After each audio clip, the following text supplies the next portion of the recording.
This is Little Farmer John. Give me back our pro wrestling like we lived it back in the day. Promotional consideration paid for by the following. This is Steve Bowtie Bryant here. Back in the 90s, I was a pro wrestling photographer for the South, and I released what might have been one of the original sets of indie trading cards. I ran across some of these original sets. They were up in Randall Fanning's attic all this time. PG-13 rookie card, Ricky Morton, George Weingroff as the Sheik, Chris Champion, Reno Riggins, Billy Montana, Gary Valiant, the Scorpion, the Medic, Rick Reynolds, Jeff Daniels, Mephisto and Dante, Ben Jordan, Steve Neely, Marcus Woodrow, Quinton Quarisma, Little Farmer John. If you'd like an opportunity to get these cards, contact me now. You can get them for only $49.99. Contact me at Steve Bowtie Bryant at iCloud.com. Get your set now while supplies last. Ladies and gentlemen, welcome to Give Me Back My Pro Wrestling.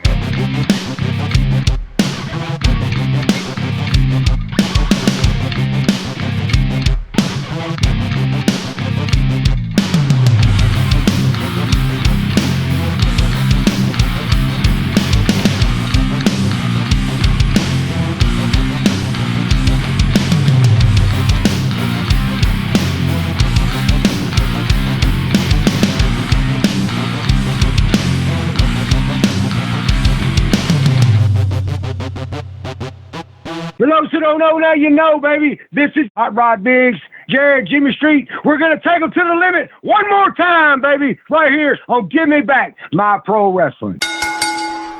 Ladies and gentlemen, welcome one more time to Give Me Back My Pro Wrestling. And I am here, as always, with my brother from the same father and mother, the Plastic Sheik, Jared Street. And Jared, did you? I brought some charisma with me. That's right. Our co-host with the mo-host, Quinton Quarisma, is here as well. Welcome, Quinton. How you doing, buddy? Good. What's up, guys? Not much, man. How's it up in Bowling Green today? It's a little sunny, a little, high 70s. Not too bad. Yeah, not too bad. Nice fall day. Yeah. Yep. Yeah, I kind of I'm like, man, what's this 70s and 40s at night and 70s during the day, 40s, and it's like, it's almost too hot to just do the windows open, but it's too, you know what I mean? Like you can't get a good blend in the house. But anyway, yeah, I like my house ice cold anyway, so I'm always, at the thermostat. So it's like taping it down. Yeah, keeping her down, locked. Yeah, I'm the opposite. I'm the same way. I gotta have it. I gotta have it cold, man. I'm too old and fat to be sweating. So. Yeah, me too, man. Insulated. Seriously. Yeah, I don't want to sweat ever in my own home, unless I'm doing something that I have to sweat. But other than that. It doesn't seem right. There you go. But anyway, we got a cool show today, man. Little Farmer John, or Jared has got me saying Little Parmesan, but Roger Calvert, very cool show. Dad joke there, sorry. Yeah, dad joke. Insert dad joke. But yeah, man. So what do you know about Roger, Quinton? Oh man, I've known him for a while. I mean, been on a few shows through the years. I actually worked a mixed tag against him one time. I never really close because they didn't the little guys, they didn't stay in one. They traveled a lot. Different. They come in. They do one show, be gone, and see them next. A year later. So never and dressing rooms that connected a lot of places. So I only really got to talk to him a couple times, really. Right. Because they were kind of like the women, right? Basically, a guy would say, I need two women. And the women would probably travel together just like the little guys, and they're traveling partners. And it's like, I need two guys. Well, that's a match. Bring them in. Two ladies, that's a match. We'll bring them in and they would ride in and, and yeah, I could totally see that. They're kind of like those little extras that they throw on a card and, and so, yeah, I could see that not being really consistent because you don't want to run that every night, but but every once in a while, as a treat, it's kind of cool to have them. So bring them on in, you know. And I could almost say that could limit his amount of people he worked, though, because him and Danny, I'm sure, were married for a long time, you know. Yeah. But that's like, you know, actually they were more rare than the women. Right. Yeah, you see the women a lot more around, you know, this area than you would see them. You know? Yeah. And Roger and Danny were the two mainstays that we would get down here. And then, you know, every now and then you get Chief Lil Lone Eagle. Yeah. And you know, and you get him, but majority of it was Danny and Roger. And where was it kind of a regional and I guess territory kind of thing too, where they like, okay, look, you're kind of here and there, you know, or I mean, I imagine they traveled everywhere, but you know, I guess what I'm trying to say is like, did each region have their own little people? You know what I mean? Like, you know, I think they did like back in the day, maybe. Yeah, I know they did a lot, you know, more. I think they did more around here. This Middle Tennessee, Southern Kentucky area, because they were based out of, you know, Southern Kentucky. So I'm sure they got, you know, they did more bookings closer. But from what I know, they went a lot of, you know. Oh yeah, they went, you know. But the actual, you know, back in the day, you know, they basically everybody was under Lord Littlebrook, you know, and so and I don't even know where they were based out of. So gotcha. Okay.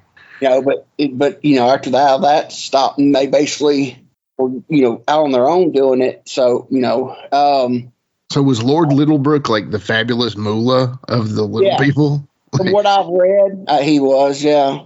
Okay. But I heard he was a better person. Okay. That was the second question I was about to ask. From what I mean, I don't know. I personally, I haven't actually talked to one of the guys that worked for him. Yeah. You know, but from what I've read, you know, he was better than what Moolah was, you know.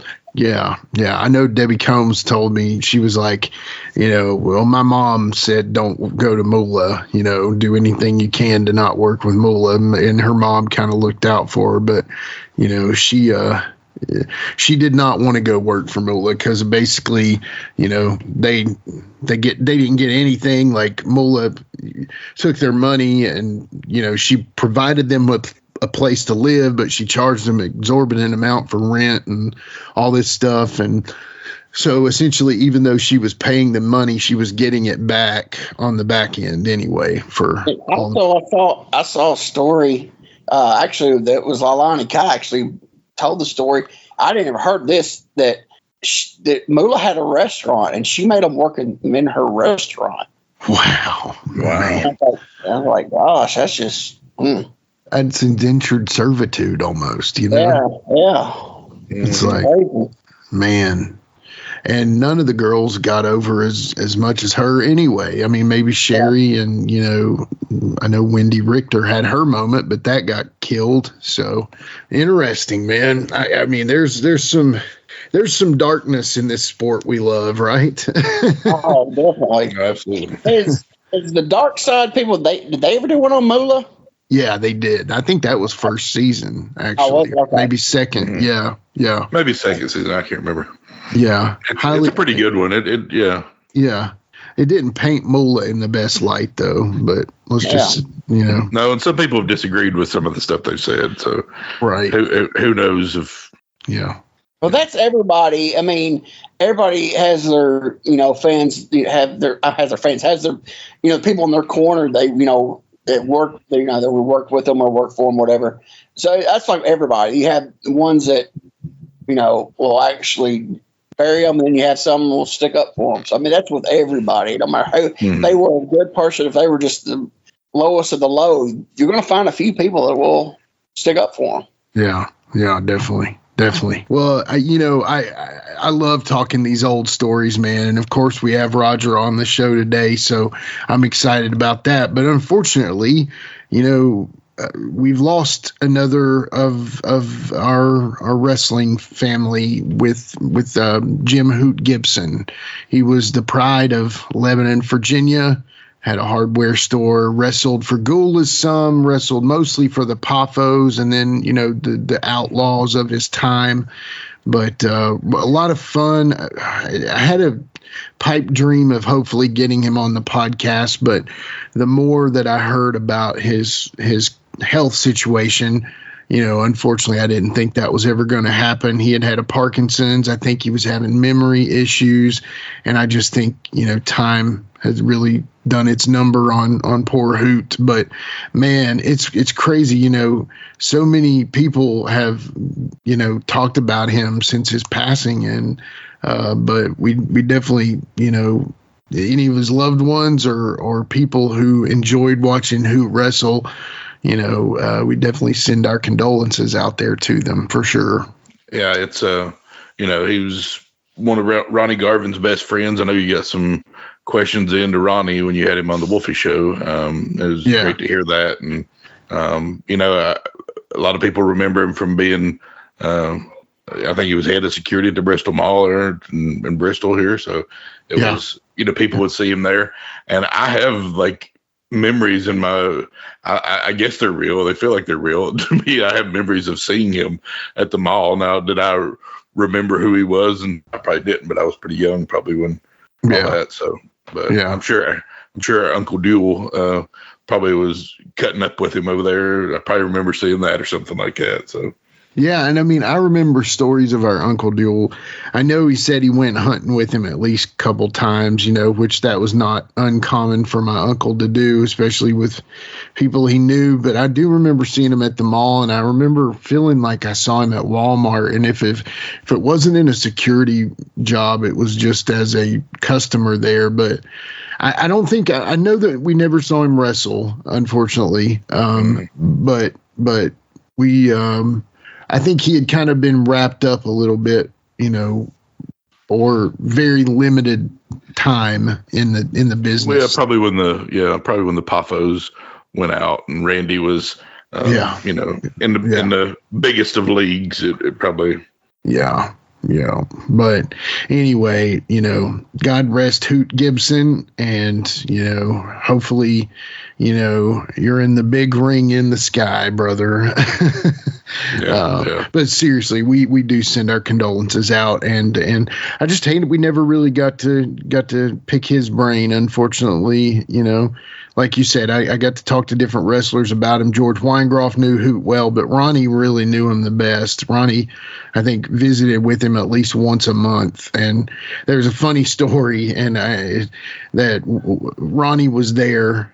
He said he didn't think he had much longer to go. And Ronnie asked him, he says, "Does anybody else come by and visit you?" And Hoot says, "Yeah, Ronnie Garvin comes by and sees me sometimes." And, you got to laugh at that stuff, man. It's he's telling that to Ronnie Garvin that Ronnie drops by and sees him. But, anyway, I'm sure he's like I said, he's in the big ring in the sky with all the other, all of his Poffo buddies, and, seeing all of his buddies he hadn't seen in a long time, and that's all we can hope for. But anyway, rest in peace, Hoot Gibson. And I don't know. I don't think I have anything else. I hate to go right into this, but I think we need Roger to cheer us up. Yeah, Roger. Yeah, he'll make us laugh a bit.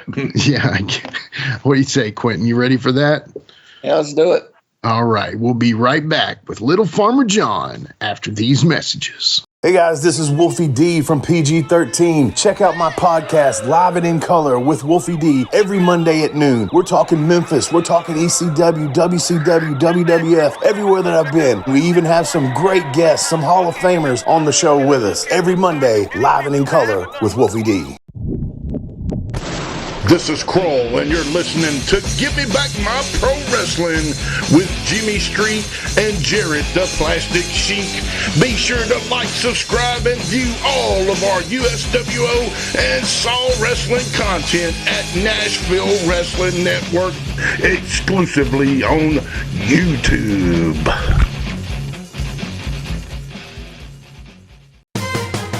Hey everybody, Gene Jackson here, inviting you to check out the Retro Wrestling Review, where each week I'm joined by some great co-hosts who help me review classic episodes of USWA Championship Wrestling, and right now we are doing week-by-week reviews of 1993. But we don't just do reviews, sometimes we get a chance to interview some of the people who were there and lived it, plus do watch-alongs. It's a lot of fun, so check out new episodes that drop every Wednesday at WrestleCopia.com, and to find links to everything associated to the podcast, you can go to USWApodcast.com.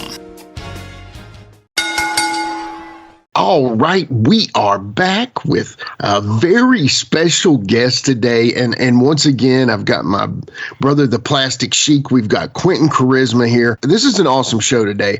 Very excited about this one. The history this gentleman has in pro wrestling is awesome. I mean, he's done a little bit of everything from the Indies to the Outlaws to the Memphis to the WWE, but I'm going to shut up and let him tell it. Today we have a very special guest today, and his name is Roger Calvert, a.k.a. Little Farmer John. Roger, welcome to the show, buddy. Thank you for coming on. Glad to be here. Glad to be here.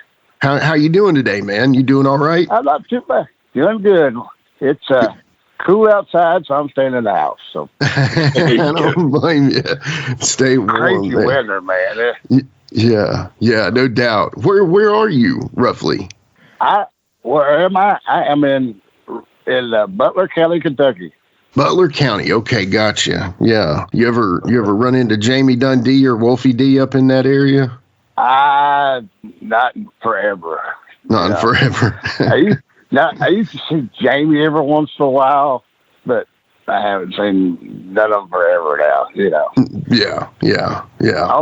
Only one that I don't know if you know him, but only one I ever know is I run into is Terry Adonis. You ever know Terry Adonis? Man, we've wanted to have him on the podcast for a long time, but he kind of is kayfabing us. But yes, I never met him, but I've heard a lot about him and definitely, are interested in learning more. But yeah, Terry Adonis, what a great name, man. His name comes up so often on this podcast, actually. So, I mean, he was a great worker. Yeah. Yes, he was. Yeah. And then he did, and that Mongolian gimmick he did was great. Oh man. Yep. Yeah. Excellent stuff. Yeah. Well, crazy. Can I say something real fast? Of course. Crazy. He worked Terry Adonis in the area forever. Tennessee, Kentucky, and then when he switched over and did the Mohawk, the Mongolian gimmick, people didn't know it was him. No, they had no idea. Yeah, and he was scary looking as Mongolian. He was. You're right. I used to tell us, dude, if I didn't know you, if I had been, because I've been best friends with him now for 30-something years, I said, if I'd met you in a dark alley, I would run.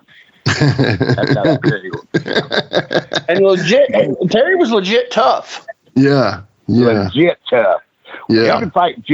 When you can fight Gypsy Joe toe to toe, you're pretty tough. Yes. Oh, golly. Yeah. Well, we're still holding out hope that he'll come on the podcast. I mean, honestly, I'll talk to him. I talk to him about every day. Oh, well, thank you, Roger. Yeah, but just tell him we don't bite, man. That's all that matters. Even if he does. Yeah. Well, we always start the podcast out with the Plastic Sheik's favorite question. Sheik, take it away. All right, Roger. So this is just going to let people know your influences in the business or who you like to watch. If you had 4 or 5 guys in the business that you like to watch, they influenced you or that you just thought were great, who would those guys be? Well, I guess I go back to my childhood. It'd probably be Jackie Fargo. Oh, yeah. Awesome. People like the Fabs when I was a teenager.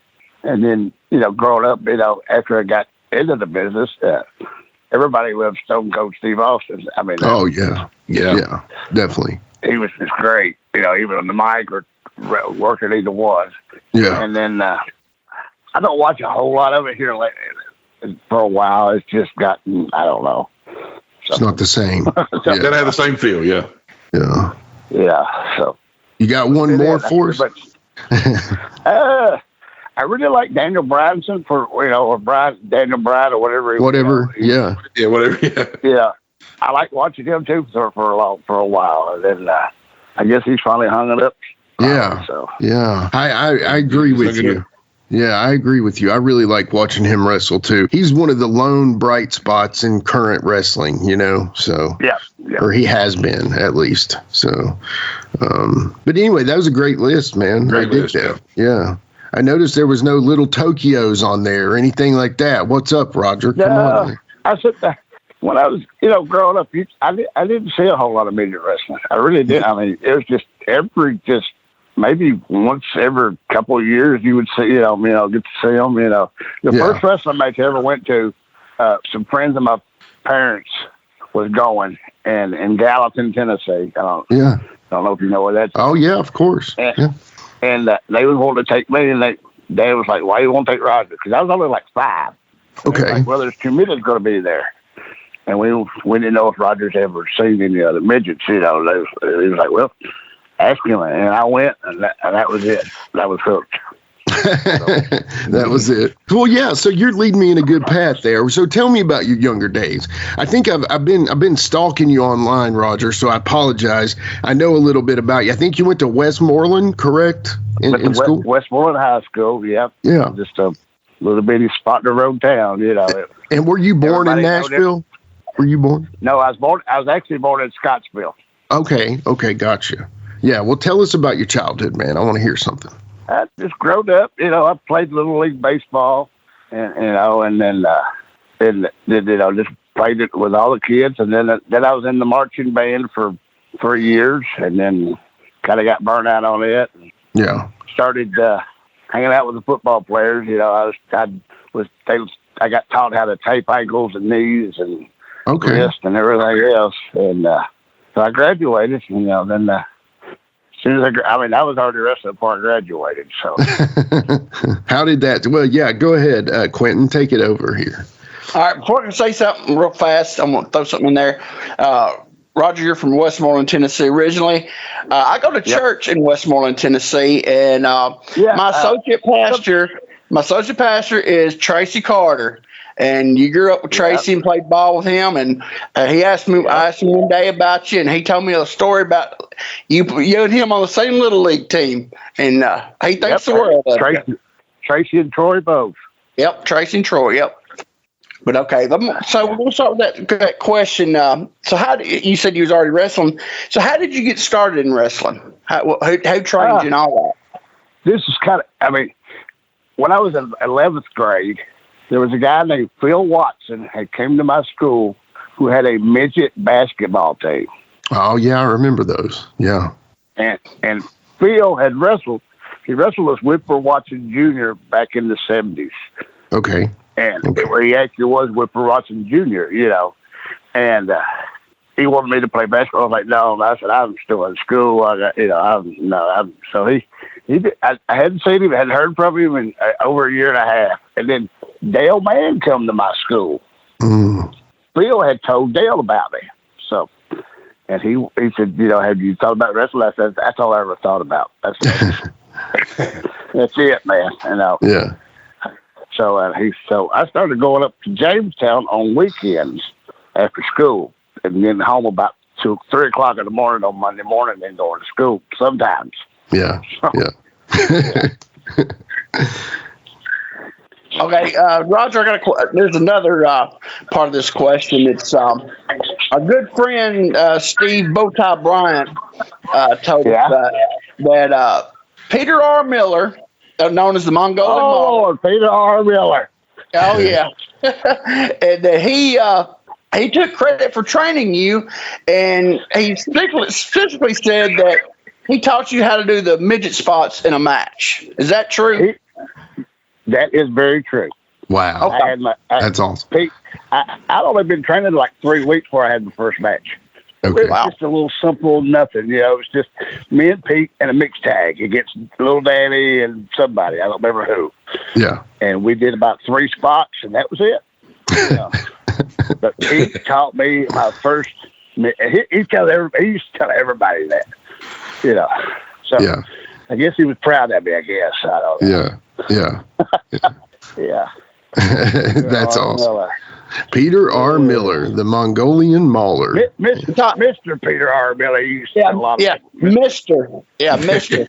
Talking about a character. I mean, that guy was a character. Yeah. I hate that I never got to meet him, honestly. Yeah. Yeah, he was different. Yeah. Yeah. I heard that.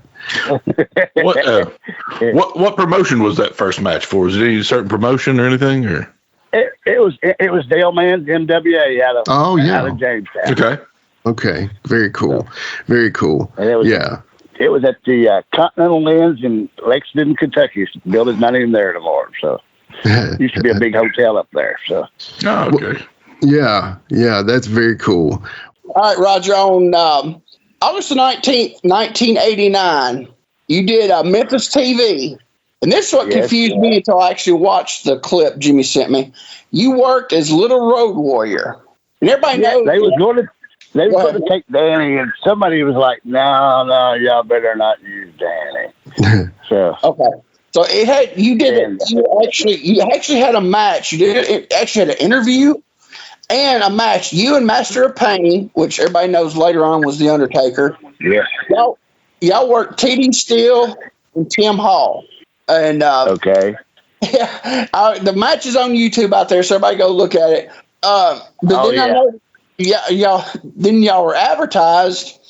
Actually, the YouTube version that we watched was the Evansville feed, and that seems like that's the most thing that's on YouTube is the Evansville feed. So you get all the Evansville cards. So on that, for some reason that month, Evansville. They ran Owensboro instead. I guess they were doing renovations to the old Settlers building there. And I remember working at Owensboro for a little bit. I didn't know why, but they was running the Wednesday night Evansville, so they took it to Owensboro, which is like 25 minutes down the road over the bridge. Yep. So it has you working that Wednesday night. It was advertised you to work Bill Dundee. Yeah. Okay. So, do you have any memories of working Bill Dundee? And did y'all go around the loop with that match, you and Dundee? Yeah. Yes. They had, y'all remember Ronnie P. Gossett? Oh, yeah. Yeah. They had done something where Ronnie P. was promoter of the week or something or another. Yeah. And he had all these goofy, crazy matches. It was, like they had the Blackbirds and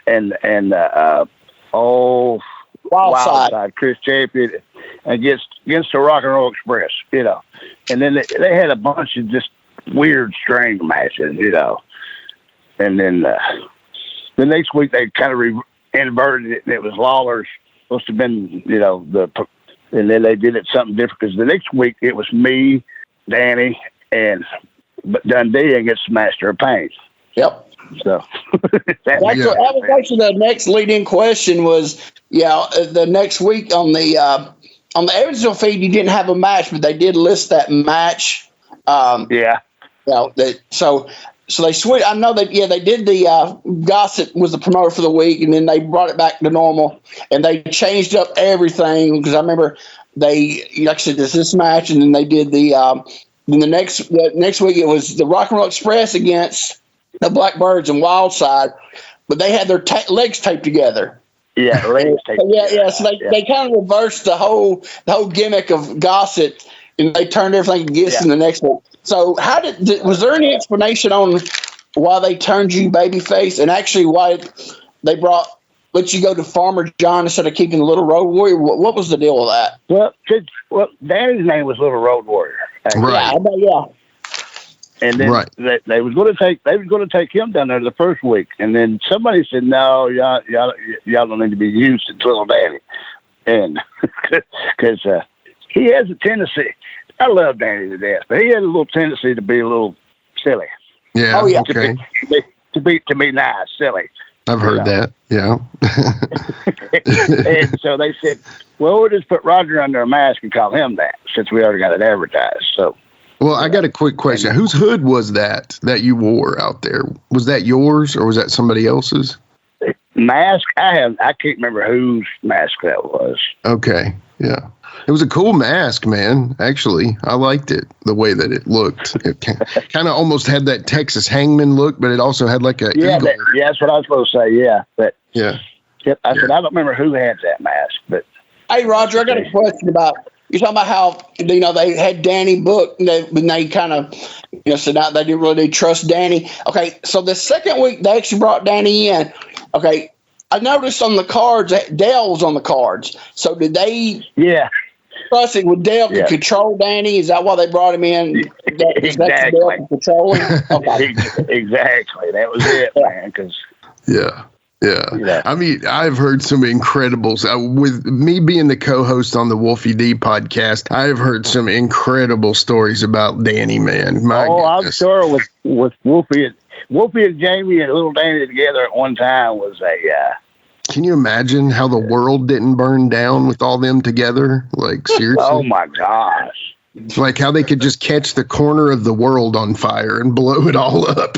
I can't imagine how that didn't happen. Well, speaking of Dale Mann here, my next question, this one is interesting. You're talking about Jamie too. Now, okay, so first off, the question is, did you work any of Dale Mann's Wild West tours? And before you answer that, Jamie tells a story that apparently Native Americans are afraid of little people. We did one on all Indian reservations. We went to nothing but Indian reservations. And, I didn't know this, but Indians do not like midgets. They say midgets are a bad omen. Like if a midget is born in an Indian tribe, they kill it. No doubt. They say it's the devil. It's a witch. So they would not let us. They told Dale, you can wrestle, but the midgets can't wrestle. You can't bring the midgets to the reservation and shit. So the old midgets, he was pissed off. Indians, that's what he said. Come here. Is that true? I actually don't remember that if they are, but yeah. Okay. Like it's bad medicine or something? I don't know, man. That's what Jamie. Jamie. Bad. Yeah. Oh, I know Jamie. I mean, he could say something and just make it up, and you believe it. Golly, Jamie. How he says that. Roger's like, oh, I know Jamie. But how were those Wild West tours? Those were good. Some of them were really good, and some of them were not good. But it was different. I said because at that time, the reservations had nothing to do. Yeah. Nothing. Yeah. At least I think they got casinos and stuff now. They finally, but they had nothing, and it was horrible out there. And I said, I felt so sorry for them people. And I said, because they had the whole country, and then there they are. They're stuck in the little places that Yeah. It was horrible. And then, but I said, they would just come to them. They have every little Indian reservation had some kind of little community center, and they would pack them out because there's, like I said, there's nothing to do. Right. How far out did you all go? Do you remember? All the way to Idaho. Okay, gotcha. Yeah. Man, I wish I could see some of these on tape, man. These are, interesting ideas for matches to go out in Wild West tours. I love that. It's almost like Buffalo Bill or something, it makes me think of that. And but I said Dale had got hooked up with a couple of, reservations, and they say, no, they're telling, all these other reservations what we had done and what, the people we had brought in. And we was going out there like every other month. Yeah. At one time. Gotcha. That's awesome. That's awesome. Yeah, very cool. And Dale Mann, what a character, right? I mean, if you he's definitely a character. I like Dale, but he yeah, I don't know. Yeah, understand. All right, so WWE WWF at the time, 1994. Survivor Series versus Lawler's Royal Court. You portrayed Wink and came out with like Doink and Dink and Pink. How'd that gig come about for you? Jerry Lawler, okay. That's what I figured, but you never know.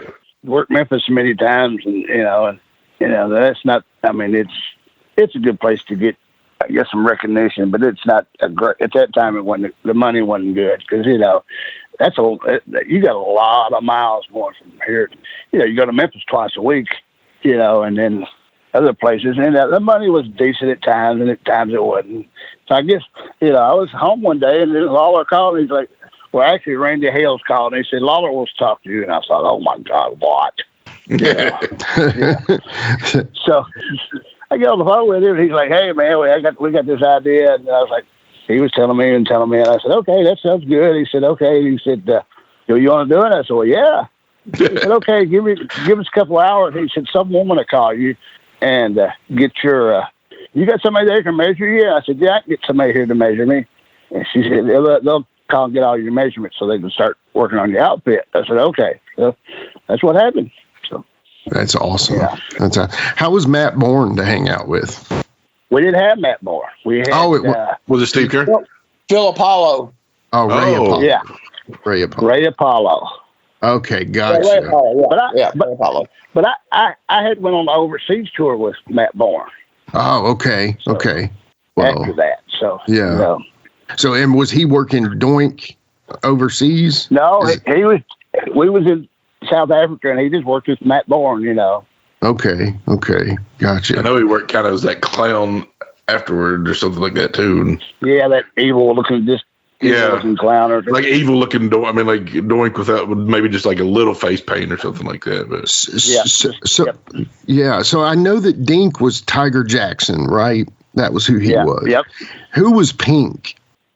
He was a guy named Rick, and I have no idea who he was. Okay. I think him and Louis and when all them was, they all lived in Massachusetts or that area. Yeah. Okay. And, well, I read a little review about you three online, and it was like, you can tell that Wink and Dink were more, capable in the ring than Pink. Apparently, Pink was not the greatest wrestler, but yeah, I think he was pretty green at the time, and then he was young, and just yeah. And this is just a dumb question. Who were the guys that worked for Lawler with Lawler? Did you know them at all? No, I didn't know none of them when I got there. Okay. Louis, I don't know if you know who Louis was, Little Louis. Not off the top of my head. He had worked, I think him and Tiger had worked a bunch together. And, okay, good. And there was one named Larry from Pittsburgh, and then I can't remember the other guy's name. Gotcha. Was it really just a one-shot kind of deal, or were there more opportunities available? Did you ever get to go back up there with them? We did the Survivor Series, and then we did the East Coast house shows, and then we did the West Coast house shows. Okay. So how was that, man? That was great. I got to work Madison Square Garden. That was probably the biggest thrill of my life. Dude, that's awesome. That's the real Mecca, right? I mean, I know the fairgrounds are, the Mecca. Oh yeah, you work the fairgrounds and then the Coliseum both. When you grow up being a Memphis fan, that's what you want to wrestle. Oh yeah, right. And then, but I was sitting in the dressing room. I'm back there taking my makeup off at Madison Square, and I'm sitting in the dressing room. And I was just stopping myself. I just wrestled in Madison Square Garden. Who else can say? You know what I mean? That's huge, man. Yeah.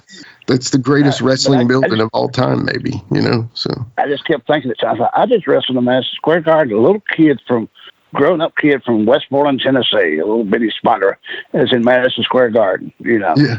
But so did you? Yeah, go for it. Hey, so you said you got to do the East Coast and West Coast. Okay, after that was over, did they ask you to turn in the gimmick, or did they tell you could keep it, or what was the deal with that? I kept it. They never did say nothing. I still have it. So really, yep, man. I bet you played up on gimmicks, didn't you? With that gimmick, yeah, a little bit. I at times I would still get out there and push them, and sometimes I wouldn't, because I did it down like for what's Freddie Morton's town, Columbia. I think I worked Columbia for him as that gimmick. There's a couple of other little towns down through there. Yeah.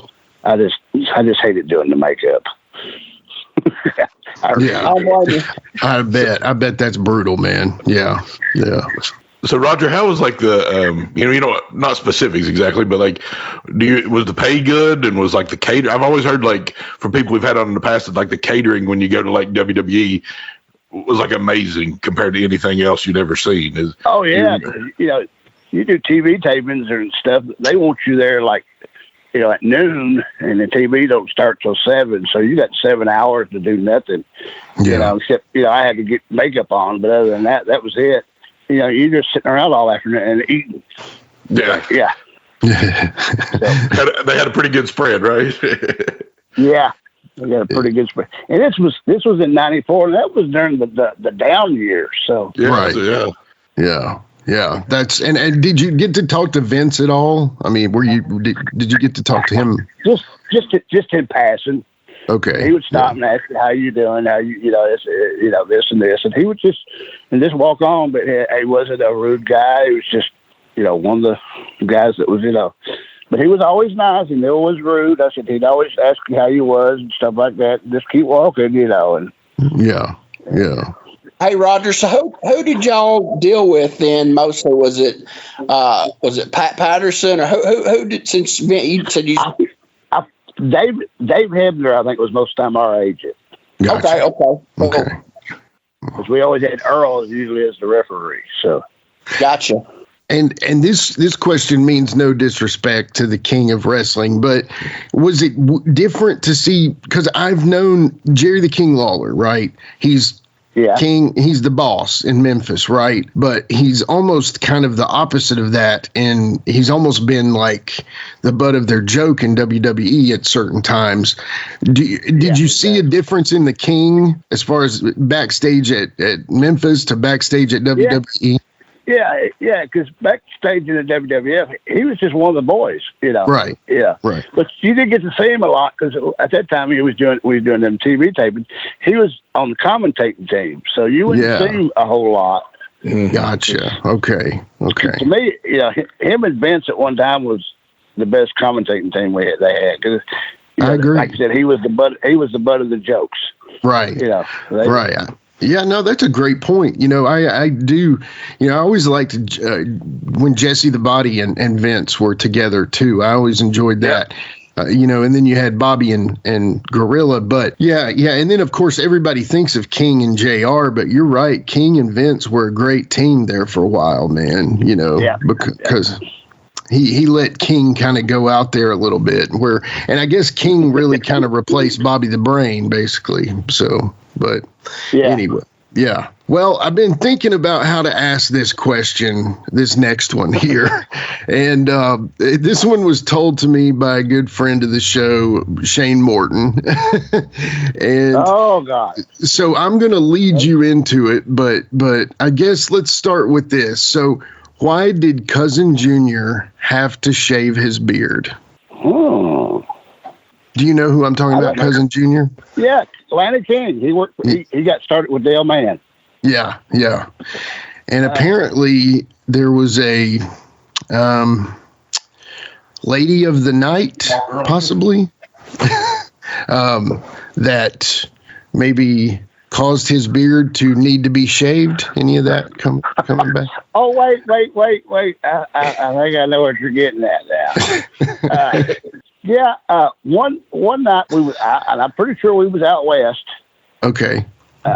I walk into the hotel room. Somebody said, Lanny said, come down to the hotel room, or come down to his room. I said, okay. I go down there, and there is, I guess I could say this, there's 3 or 4 guys. Okay. On one lady of the night. Okay. And every one of them caught a crawling insect. Oh my God. And I guess Lanny had them in his beard everywhere. Oh man. Jeez Louise. Yeah. He always said, hey man, come on in. I'm like, no. And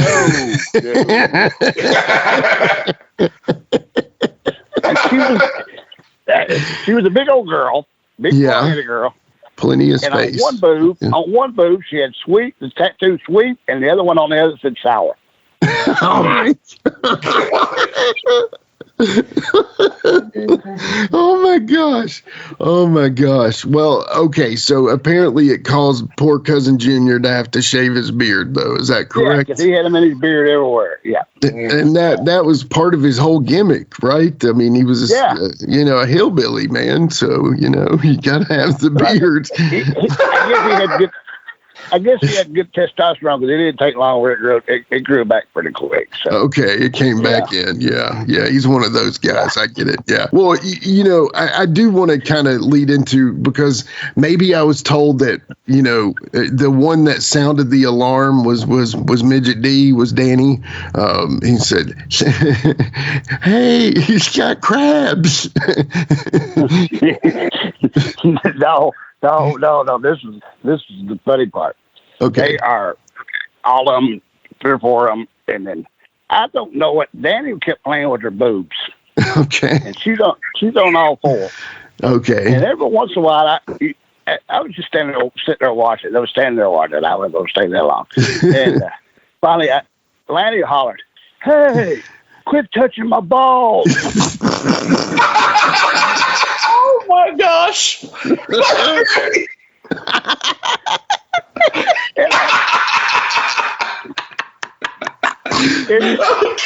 I guess he was playing. I guess he was playing with her boobs, and his hand kept slipping over. I don't know.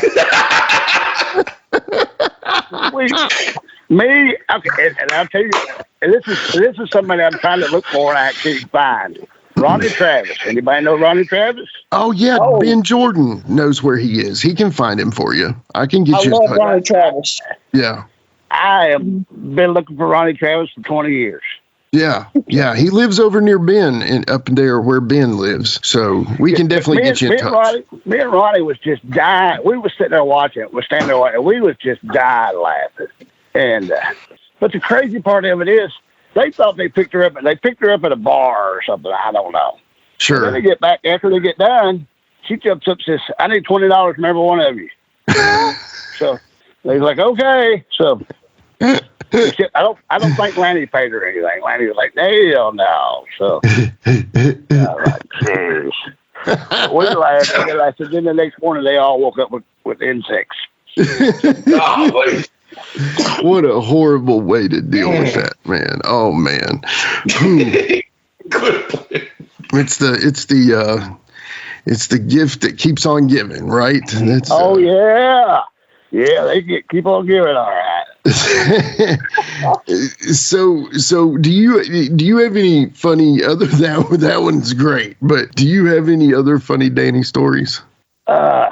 Yeah, I mean, and George Weingroff, we was in South Africa, and George was there.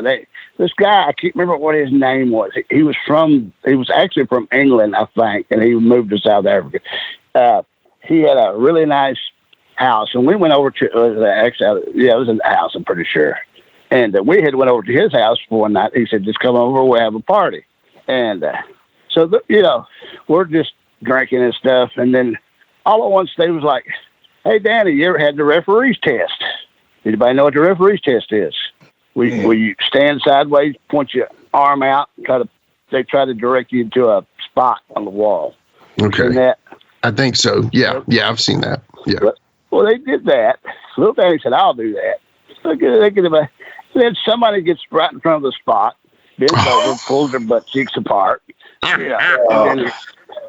he was so goofy. He did it like 3 times. He's like, "Y'all not gonna do it to me this time." And I'm like, "No, we're not gonna. This is the regular test this time." Okay, and then did it again. We were dying laughing at it. Daddy, quit, man. You gonna keep falling for this? Quit. He's like, and every time he's a quart low. But yeah. So like I said, George was there. He was, and we was just dying laughing at him. So. Yeah. Well, so the first time I'd ever heard that rib was from Jerry Calhoun. So once you said the other part of it, I was like, okay, now I know why it's called the referee test too, because they did it to Jerry Calhoun too. That's so funny, man. Oh my gosh. That's supposed to be, if you're a good referee, you can follow instructions, Right. They always used to say, and then that's the way it ended up. We was just. I thought, oh my gosh. Throw that little surprise on it. Yeah. And this guy the guy who whose house we was at, he had took a Krugerrand, which is a 1/4 ounce real gold. Yeah, South African. Yeah. And he had super glued it to the floor of his patio. Yeah. And he was standing there watching because people would see it and they'd look around, and they'd try to pick it up, and he was just super glued a Krugerrand to your floor, though, dude. Yeah. I'm like, it's a lot of money just to super glue. yeah. I've heard Jimmy Valiant still trying to pill that up. Never mind. Or sell it a gimmick one. No, that was the rib, right? They would get somebody would super glue a quarter to the floor, and Jimmy Valiant would do anything to get that thing off the floor. I've heard that story, man. So that was surprising. I said, Jimmy Valiant's on after I finally met him, he was the only person I know could sit at the gimmick table all night long, and I'm like, dude. Yeah. You know, that's how I eat, baby. Yeah. Yeah. You got to love Jimmy, man. He's one of those old school guys that you don't see a lot of anymore. You know what I mean? No. Great guy. Yeah. It's just like I said, it's just, just him. Yeah. Yeah. That's right, it's the talk of Middle Tennessee, the channel you love to hate and the channel you hate to love. It's Brian Turner from Brian Turner's VHS Rehab. And if you're looking for matches from Wolfie D to Jerry Lawler to Dusty Rhodes and the team that put a pimp before your eyes and a goatee between your thighs, Booty Call and Athena, go to lostwrestling.com. See, I made it easy for you. Brian Turner's VHS Rehab. Booyah. Hi, this is Mike Needham, host of the Reckless Abandon Podcast with Mike Needham. We invite you to jump on your favorite podcast platform and search for the Reckless Abandon Podcast and give us a listen. I'm sometimes joined by a part-time podcaster, part-time co-host, and full-time wife, Tiffany Nicole. We talk wrestling, we talk pop culture, we talk local events, local happenings in West Tennessee, and a ton of other stuff. But be sure to check out the Reckless Abandon Podcast. Find us on Facebook. Also, look up the Micro Group Podcasting family on Facebook and see some of our other podcasts we have out there. Until next time, make good choices and always remember, no dollar, no dice. Hey, it's the Heat Miser Scotty Blaze, and I'm inviting all of y'all to join me on my brand new podcast, Turning Up the Heat with the Heat Miser Scotty Blaze.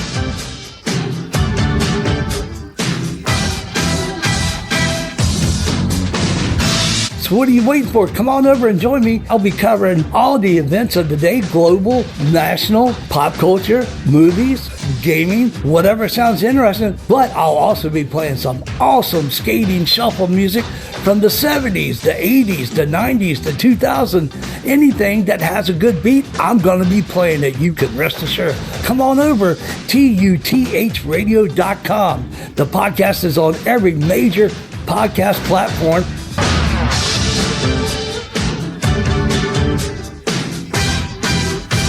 See you then. All right, Roger, next question I got for you is in 1997, you worked the Memphis USWA TV. You worked Little Chief Lone Eagle. Yeah. Okay.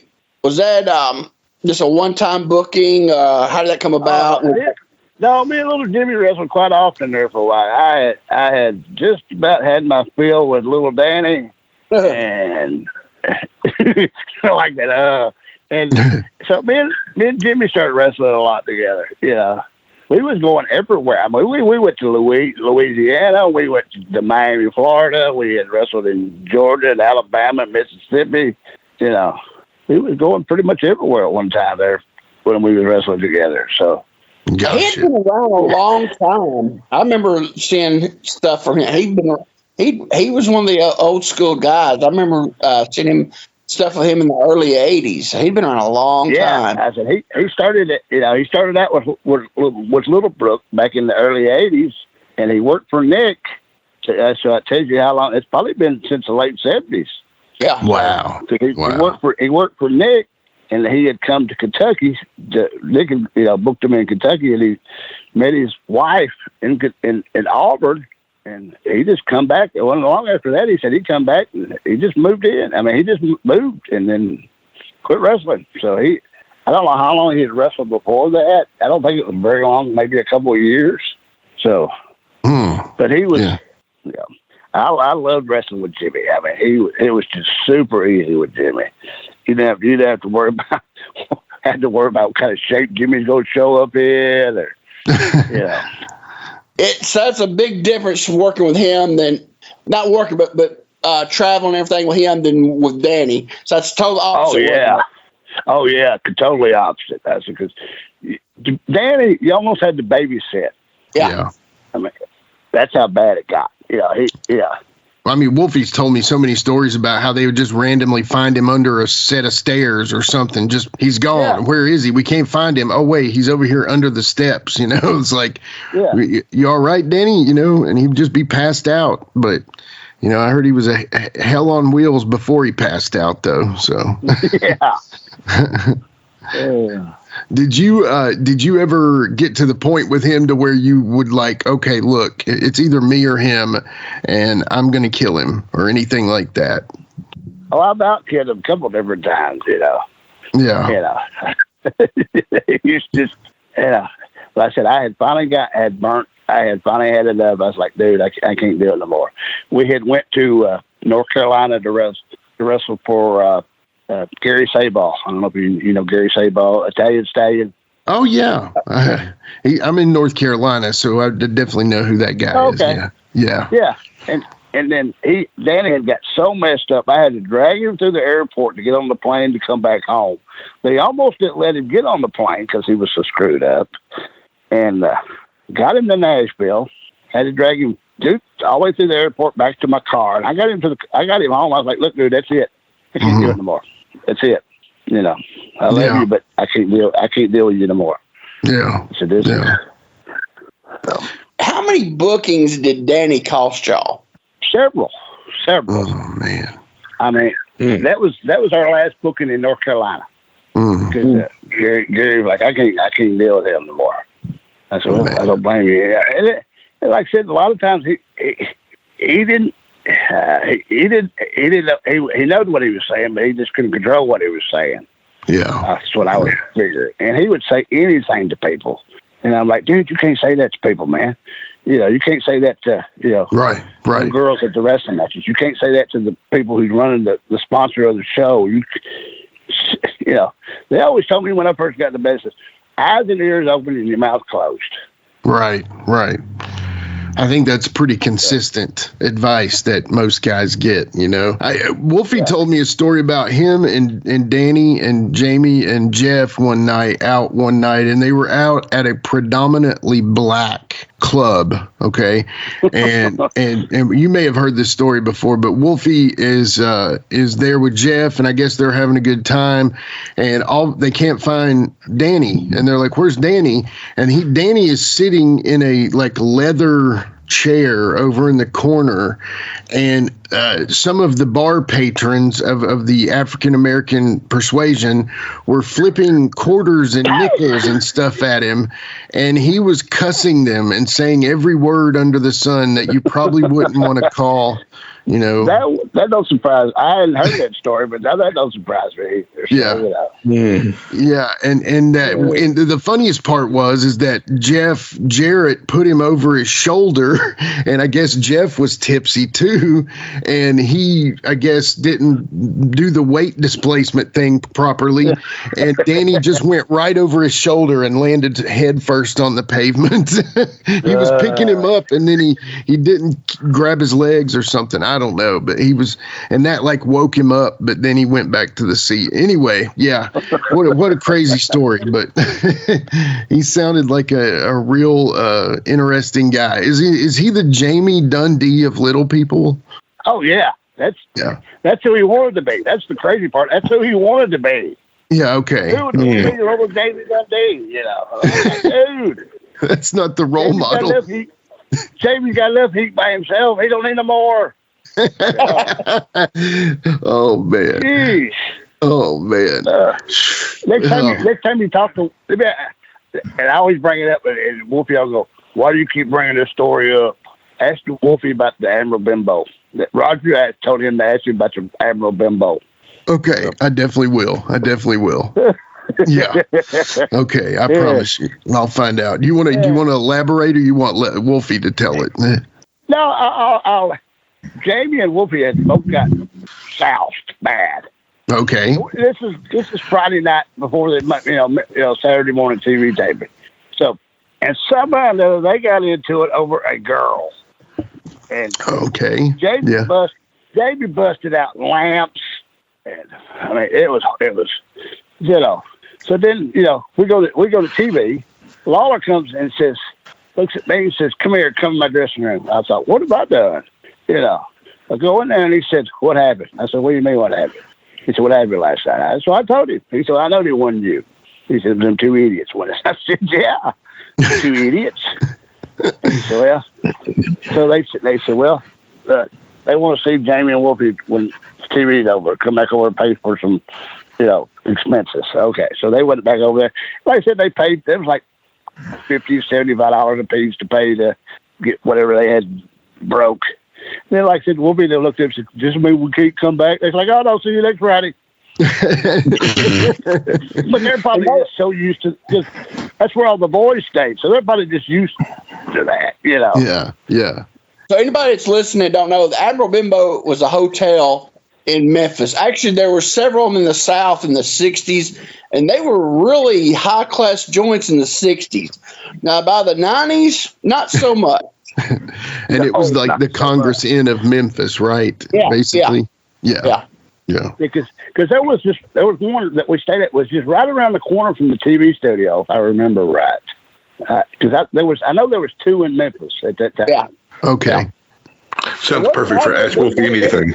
Yeah. Wasn't he like a Civil War general or something? So nowadays they I have no idea. Yeah, I think I read up. I think it back in the day. Yeah, it was because in the South you had a lot of Southern pride, and I mean they put it on hotels, restaurants, everything. So yeah, General Lee, Admiral Bimbo. Yeah, I'm pretty sure it's a Civil War thing. And so nowadays you could, there wouldn't be no more Admiral Bimbo. I said after I started, I started staying there. You just think, you think of that Admiral, and then you see the word Bimbo. Right, yeah, Bimbo. That's what I think of. I thought, who would name it Admiral Bimbo? That's a great wrestler name, Admiral Bimbo, if you think about it. Female wrestler. Yeah, but I thought. Hey, Roger, I got a question. Was you one of the when they had the was it the American Eagles they had down there in Memphis? Was you one of Was you one of them? Yeah, I was Little Eagles with Kenny and Danny. Okay, all right. I thought you were, but I wasn't for sure. So how did you get that? How did you get that booking? It's just one wrestling something down there so many times, and they'd say, it's Jack. Danny had already went down there and was running around with Jamie and Wolfie. So that's when they started. Jamie and them, I think, was working the Eagles at that time. Yeah. And they was like, well, we're going to do this. And then Lawler called and said, look, we're going to do this. You ought to come down and we'll put them, get the American Eagle outfit, and you could be. I said, okay. Yeah, back then I didn't care. Did they pay for they pay for the suit? Yeah. Cool. Yeah, I think Danny's wife made it. Okay. Yeah. Well, I know Danny's grandmother used to make masks, tights, everything. Because I actually bought a hood from Danny's mom. Wow. Yeah. I know it was one of them that made it. It might have been his mom's. She made a lot of the boys' stuff. That's cool, man. That's I got to see Danny. I've never met Danny. I got to see him the 21st of September. He was really nice. Of course, him being very rare to this area, he was swamped the whole night, but it was very cool to get to meet him. What a nice and humble gentleman. And I just kept reminding myself that he could punch me in the face anytime and knock me out, probably. Who's that? Danny Davis. Yeah. Oh yeah. They said that it would be so funny. They would get in the ring. We'd be in these 6-man tags, mixed tags. Mm-hmm. Kenny and Danny would take turns getting in the ring and putting Jamie and Wolfie in these little stretch holds and laughing about it. They go, take me in. I got one. And then, he'd get, because somebody, way I understood it, Danny was a pretty tough guy he'd been around forever though. Cause that's what I'm sitting in the dressing room one night and I was like, hey, Dan, I got to ask you a question. He said, yeah. I said, how many Danny Davises has the band? He said, what do you mean? I said, well, there's you. There's the one that refereed and then turned into a wrestler, manager, or whatever they did in the middle 80s. I said, but when I was a kid, there was one that managed the Blonde Bombers. Yep. He said, oh, that was me. I said, oh. I said, oh, I didn't know you that old. If you look at pictures, when he managed the Blonde Bombers, he looked nothing like he did after he looked 20 years. He looked 20 years older back then. Yeah, exactly. Yeah. And I said, I remember you managed the Blonde Bombers for Nick Goulas, and then because that's the wrestling we got, And I said, he said, no, that was me. I said, oh, I didn't know you were that old. He's like, yeah. I was like, oh, okay. He said, yeah. He said, I was just a young guy then. I said, well, you did look young, Yeah. Yeah. Well, I mean, he looks great to this day. He still keeps in shape, it looks like, and he's got that Florida tan, so that always makes anything look good, a good tan. Yeah. So, but so I guess, I do want to kind of ask you one question before we start to wrap up here. One of the questions I really want to ask you is how much, so we talked about you wrestling for USWA in 97. How much longer did you actually wrestle in the ring? When did you? It was only about another year after that. I pretty much hung it up. I was having a baby and I'd wrestled for 11 years. I lived in a suitcase for 11 years. Yeah. I got tired of that. Yeah, and I was like, I'm done. So, and no comebacks or any one time only matches. I would wrestle. Spot show. Somebody'd say, "Hey man, can you come and work?" I was like, yeah. Every once in a while I would do that. So since I've had 3 back surgeries since then. Oh man, yeah, gotcha. I've had 2 lowers and 1 upper laminectomy. So. Yeah, I've had that laminectomy as well. It is not fun in my L4, L5, so that's not fun at all. Yeah, but we're glad you're still doing well, man. That's always good. So when I guess, who was the best wrestler you got to work in the ring? Oh, if he didn't have his issues, Little Danny was probably the best worker I ever worked. Okay, gotcha. He could do just about anything. I mean, he could be on the ground, and next thing I know, he's on the top rope in a second. Just boop boop boop. Up there, and I'm like, yeah. I mean, but he, like I said, his personal issues or whatever the issues he had was just overweighed his ability. So, do you know if the Road Warriors ever had heat with his gimmick? I doubt they did, but I don't know. I've never heard anything about it. So yeah. I was just curious because it was never, like you would actually work with guys that look like you some, and then a lot of times when you would do like the Little Eagle there or something, but then he never really actually tagged with the Road Warriors. It was just straight up a gimmick steal there. But and so did he have? I noticed on one side of his leg it said Animal. Did he have Hawk on the other? No, I don't think so. I just remember he was just I think he was a Road Warrior mark growing up, and that's what he wanted to be, Well, I don't blame him there, I called myself Ricky Morton, even if nobody else would, so. Well, Roger, this has been incredible, man. I do want to talk about a couple other things as we're kind of wrapping up. One of them is, how's your health doing? Obviously, we talked about your surgeries and stuff, but how are you doing health-wise right now, brother? Oh, I'm doing good health-wise. I started to say I don't drink, but that's a lie.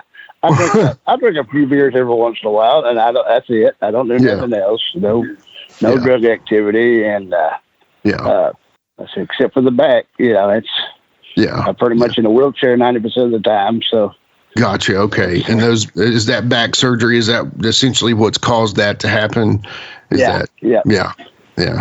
So I had the laminectomy, plus I had the spinal stenosis and deteriorating of the vertebrae. So I've had all that. So man. Well, I'm sorry to hear that, because I know back surgeries and back hurt injuries can, be debilitating. So I definitely, know that. And I did see that you were awarded an award from one of my favorite people. I brought him up earlier, Shane Morton. He has the Right Way Reunion, and he gives out these awards that, tell me about that. How did that feel when you won that, man? That felt good. I think it was an inspirational year. Something. I don't remember. Yeah. I like it. I still like it when people, I had wrestled for, full time in 15 years, 20 years. Yeah. And people still acknowledge you for what you've done in the past. I guess that's the way I would put it. And I said, I wouldn't trade that. I would do that whole thing. That's what people's asking me for. Roger, if you know it was going to do if the wrestler was going to do that to your bag or whatever, would you do it again? Yeah. Yes, I would. That's awesome. I said that's all I ever wanted to do. So. Yeah, do it all over again with no questions. That's awesome. Yeah, and I mean, dude, that's what I love. So, I mean, Shane was a mentor to me in wrestling. He taught me more hands-on. He was like the seasoner for me to learn, as a manager. He taught me so much. And when it comes down to it, that's, I think, what Shane wakes up in the morning to do. He goes to work, but his part in his mind, he's all about keeping guys' legacies alive. And he's our torchbearer for the Middle Tennessee and, that area wrestling scene. And I loved, and I saw that you got that award, and I was like, man, I got to bring that up because, I know that means a lot to Shane, and I know it also had to have meant a lot to you to get that, Yeah. So, yeah. I said, I loved it. I said, I've been a wrestling fan all my life. My mother would tell people if I had $1 for every paper wrestling belt that I had thrown away, she would be rich. Because you look at the wrestling magazine. I would take paper and make wrestling belts. Oh, okay, cool. I would be the champion. Back then, when I was a kid, they didn't have plastic wrestling belts like you find now. Right. So she would find them and throw them away. She's like, "Yeah, you'll just make more," and I did. I just made more. So that's awesome, man. Well, Roger, guys, do you all have any more questions at all? Does anybody have? I got one. Yeah, please. I forgot to ask you earlier. Okay, as long as I've known you and watched you and everything through the years, I've never seen you work heel. Did you ever work heel? When I first started, I started out as a heel, and for Dale, and then after about 3 months, Dale was like, "Little Danny ain't a babyface." He said he don't know how to be nice to people. He said, "Well, we're going to switch it around." I was like, "Okay, I don't care." I didn't care what I was doing. I just wanted to wrestle. Yeah. And they switched it after about 3 months, and I guess that's the only. I guess that's been the only time. So yeah. I'm not good with being mean to people. So I like you get in the ring and tell the people to shut up. I could hardly do that. Yeah. It's just I don't know how to do that. So yeah. I put on the bibs and started wrestling barefooted, and it just fit, and that was me. So Little Farmer John. That's it. Yeah. Well, as we wrap up the show, we always pivot to my brother's final question. Sheik, take it away. So, Roger, if you look back on all your matches you had and everything like that, and you say, this was my favorite match I ever had for whatever reason, if it just went the best or if it just was the most fun, whatever, what would you say that match was? Oh, wow. We didn't get to do a whole lot, in my opinion. But the Survivor Series match is what I guess really tells you that I had done it, wrestled enough to make it somewhere, Yeah. I had some good matches in Memphis with Little Danny and Jimmy, and but that's just hard. Mm-hmm. Yeah, it is kind of an impossible question when you've had a good career, Yeah. I said, but the Survivor Series was kind of like Well, they say cherry on top of the cake. Yeah. That's pretty much it. I mean, you can't beat making it to the apex of the biggest wrestling organization ever to exist. So, no, I mean, that's it. You grow up watching. I mean, I grew up watching Memphis. Then it went expansion to worldwide, and then you'd watch pay-per-views, especially like WrestleMania or something, and you're like, I want you to like, wow, I just made it to a pay-per-view. Yeah. Yeah. That's awesome. I mean, it's one of the top 4 pay-per-views too, Yeah, it's the original 4 pay-per-views that everybody knows about. So yeah, that's very cool, man. Well, I think that would be a great one, and if I were in your shoes, I would probably pick that one as well, because there's so many legends that we consider legends in this sport that never got to wrestle in a WWE ring, and they're still called legends. So you're definitely a legend, man, and we greatly appreciate you for your career and for the sacrifices you made and for the job you did, man. I mean, you entertained us and in so many different ways, but man, just to know that you got to entertain people for doing something you love, that has to be something that's almost, even if you were called Wink. Yeah, I didn't care what they called it. I just wanted to wrestle. I wanted to get, Yeah. Yeah, that was, and my mother she was over the moon about it. She just. Oh, I'm sure. She never was a big wrestling fan. Even when I was wrestling, she wasn't a big wrestling fan.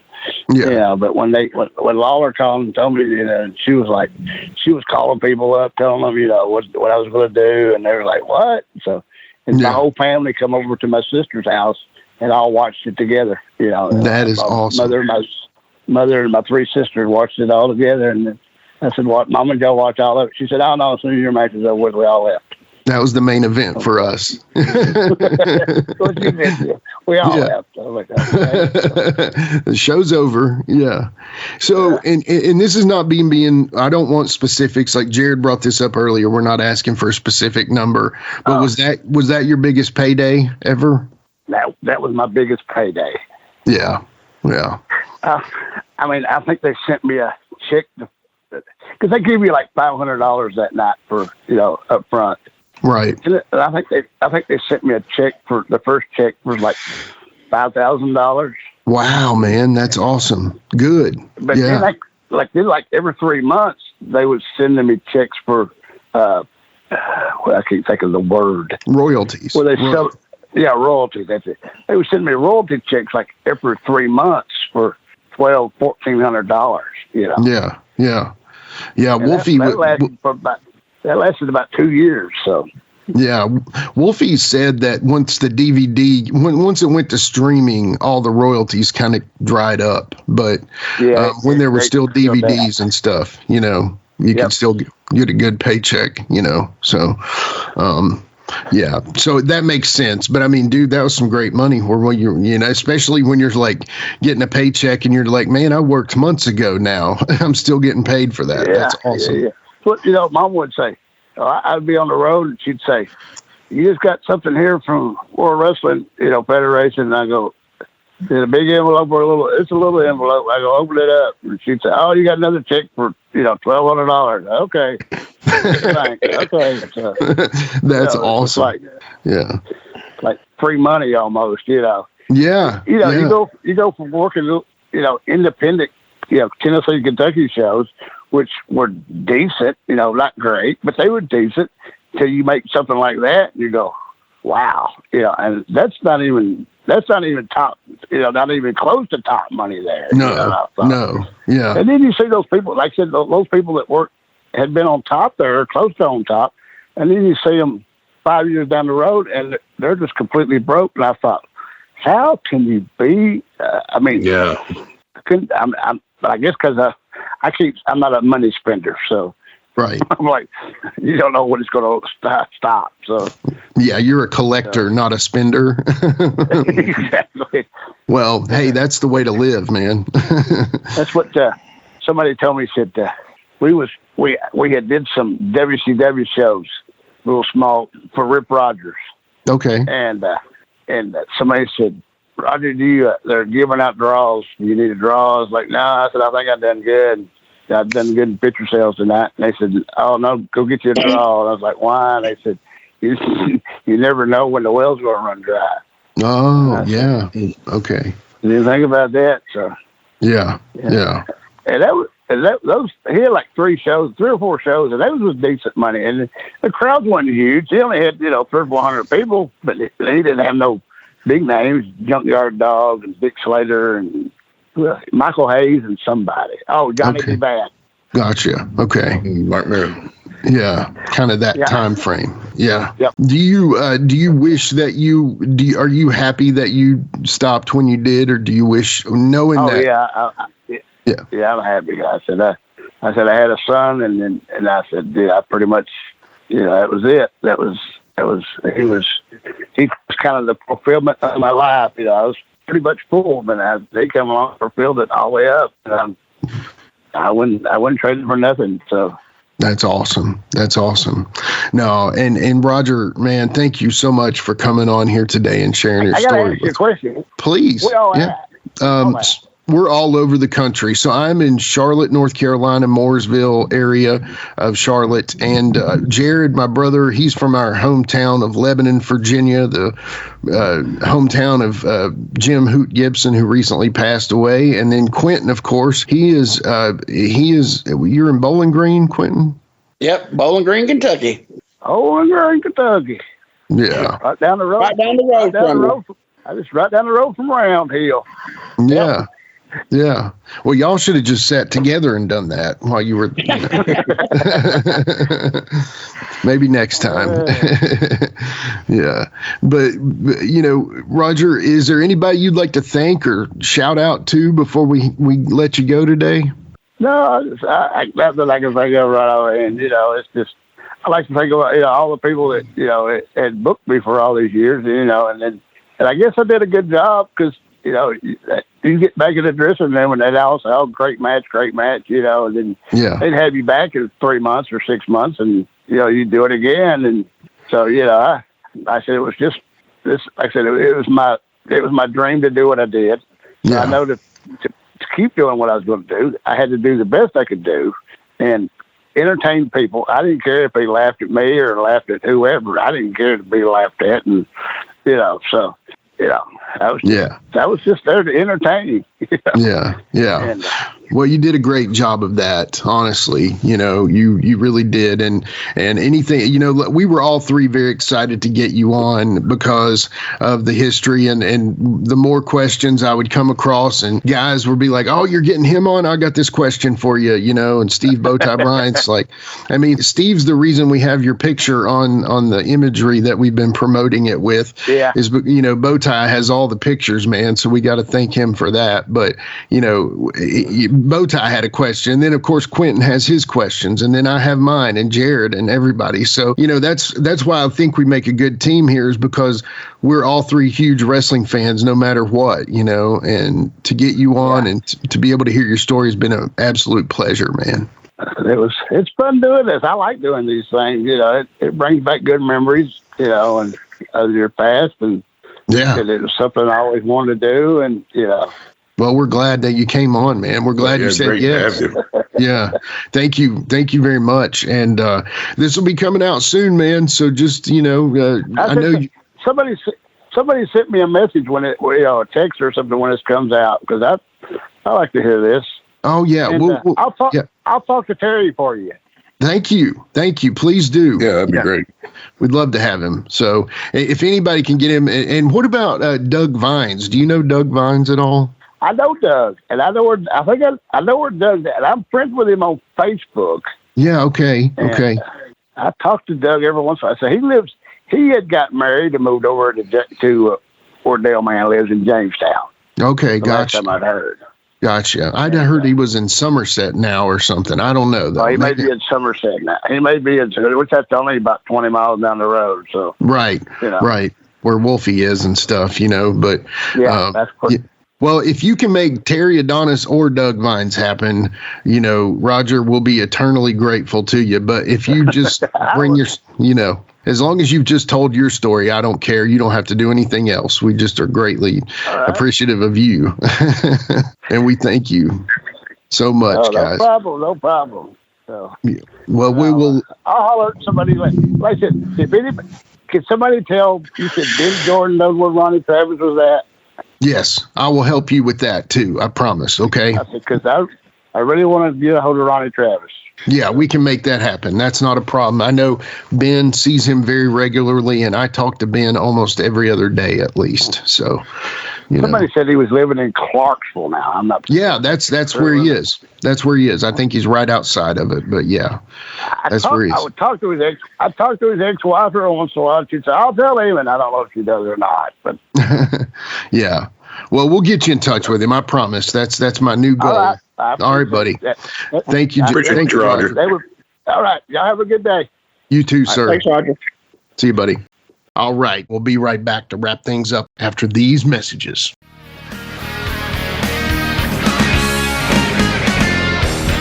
This is your rock star ring announcer, Aaron Camaro.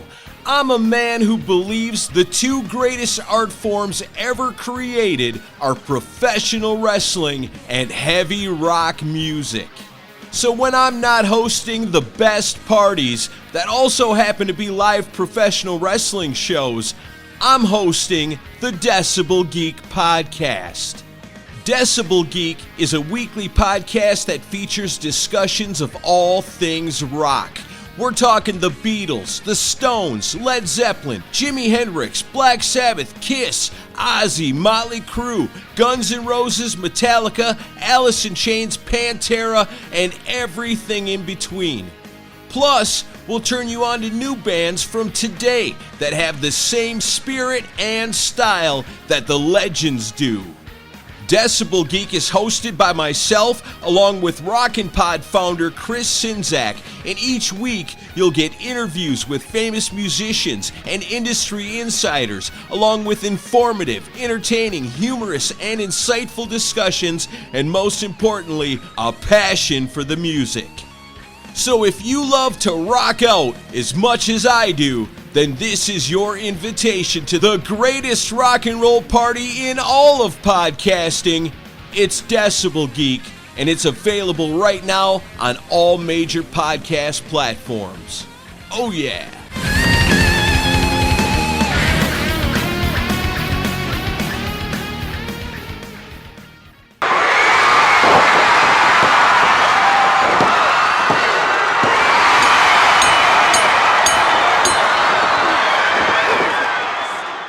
All right, man, oh man, I am still laughing about that. Oh my gosh. Yeah, Roger Calvert, Little Farmer John, man, that was amazing. Wow, that was hilarious. Very entertaining, you know. I'm glad you got that question asked. I'll just say that. I'm glad Shane told me the story to start that, because I wouldn't have been able to pull that out of him had I, you know what I mean? That would have been one of them stories that he probably wouldn't have just said, "Oh yeah, well here's one," you know. Yeah, that kind of thing. Yeah, most definitely. And Quinton didn't know that one, so I never heard that before, and that's one of those that's, you know, only in wrestling, you know. Only in wrestling, and maybe rock and roll, but definitely wrestling. Yeah, you know? them two. Only in those two things, yeah. Yeah, man. Well, first off, we definitely want to thank Little Farmer John, Roger Calvert, man. Roger, I was very impressed that I don't believe I've ever officially met Roger. There is a chance that I met him somewhere, but I just don't remember meeting him. And I wish that I had have, but it's good to get to meet him on this, and I definitely appreciate that. You know, man, what a fun time, and definitely appreciate you, Roger. Yeah, Roger, absolutely. It was wonderful to interview you, and glad to hear the stories, and you know, he got in the big leagues there with WWF, man, and a big angle between the King and Doink, man. That's big stuff. Yeah, definitely. Like we said, one of the big 4 pay-per-views, the Survivor Series. I mean, yeah, there's a lot. I know a lot of wrestlers out there would love to have that under the belt. So, oh, dude, and I remember that storyline. I mean, I didn't know that I would eventually know one of those or two of those or people, you know, but that's awesome. And I remember that storyline very well and very vividly, you know, And so, I mean, it was classic Memphis brought to the big time, you know, but you got to love it. And it explains why with Jerry wrestling in the match, right? I mean, yeah. But anyway, well, we hope you enjoyed that one as much as we did. Guys, we definitely appreciate y'all. We're still striving for 1,000 on YouTube. So if you don't mind, go to @GMBMPW on Facebook, Instagram, X, and YouTube, and give us a like, follow, subscribe, comment, quote, make a joke, delete social media completely. I don't, just do something and help us out. But anyway, we would greatly appreciate it. You know, we just had some cool stuff on the Wolfie show I don't want to mention just yet. But the most important thing is who do we got next on our show? Well, who do we got, guys? Do you all know? I don't have a clue. What about you, Sheik? I was going to say who's next, but then I didn't want people to think it was Goldberg coming up. So yeah. Well, again, if you want to find out who's next, go to @GMBMPW, like I just told you, and you'll find out. Other than that, I got nothing, man. I'm good to go too, brother. All right. What about you, Quinton? I'm done, man. I'm all laughed out, man. You're tapped out. I got it. All right. Thank you very much, Roger, as always. For Quinton Quarisma, the Plastic Sheik, Jared Street, I'm Jimmy Street. We've been Give Me Back My Pro Wrestling. See y'all next time. Don't forget.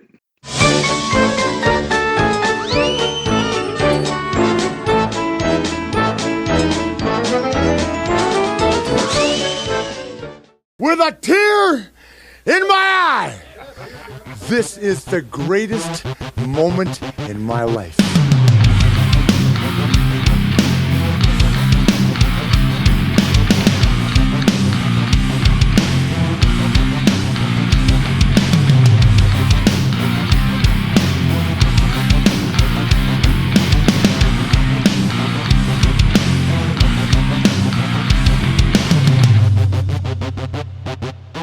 We'll see you later. This has been a James Rock Street production.